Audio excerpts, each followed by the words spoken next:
Bon, a priori à Rome, ça se présente bien, à Milan aussi, mais comment se porte la planète? Alors là, Pas terrible. Pas terrible. Bonjour Thierry, bonjour à tous. Je vous propose une petite tournée rapide en images. Alors ça, c'est le Népal. Le Monde évoque à la une un bilan qui, à terme, tournerait autour des 10 000 morts. Ça, c'est Baltimore, où il faut croire que la police a des soucis avec son parc automobile. Cette ville du Maryland, état de la plus grande démocratie du monde, est désormais sous couvre-feu après que la police a tué un homme noir.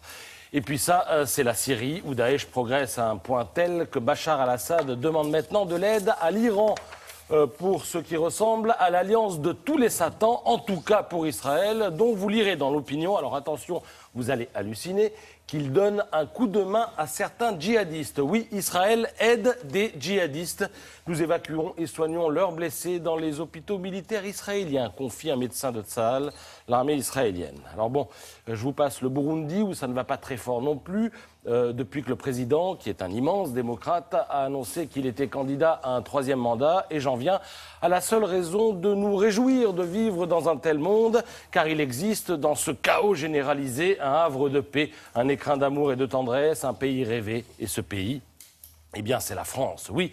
Tout va pour le mieux en France, où les footballeurs se font des mamours, en tout cas quand ils sont parisiens et en route pour le titre, où les salaires augmentent d'environ 5%, en tout cas pour les patrons du CAC 40, vous voyez la une des Échos, et où les caricaturistes sont aimés de tous, à tel point qu'ils s'expriment avec talent et férocité dans les journaux qui leur ouvrent leurs colonnes, ce qui nous donne l'occasion de rire de tout, au moins.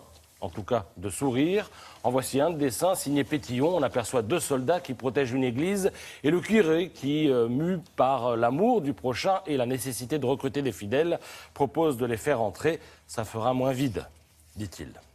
Mais au pays des bisounours et de la rigolade, il peut y avoir des ratés. C'est ainsi que l'on retrouve à la une du Canard enchaîné de calamiteuses connaissances, en l'occurrence Sid Ahmed Glam, l'homme qui voulait mitrailler les églises, et les frères Kouachi, les tueurs de Charlie.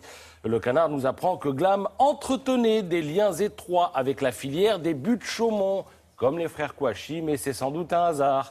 Le Canard nous apprend que Glam a séjourné à Reims, dans le quartier de la Croix-Rouge, comme les frères Kouachi, qui habitaient à quelques dizaines de mètres de là, mais c'est sans doute un hasard. Le problème, c'est que ça fait beaucoup de hasard, tellement de hasard que ça contredit la thèse du loup solitaire, si souvent servi à l'opinion publique. En outre, explique le Canard, Glam, qui adore décidément la France, a récemment fait une demande de naturalisation dans laquelle il déclarait avoir vécu à Reims, près de chez les frères Kouachi, mais cela n'a pas éveillé l'attention de la police. Alors ces révélations interviennent évidemment au moment où François Hollande réunit un conseil de défense. C'est pour tout à l'heure. Il doit trancher, choisir entre l'augmentation des moyens alloués à l'armée et faire des économies.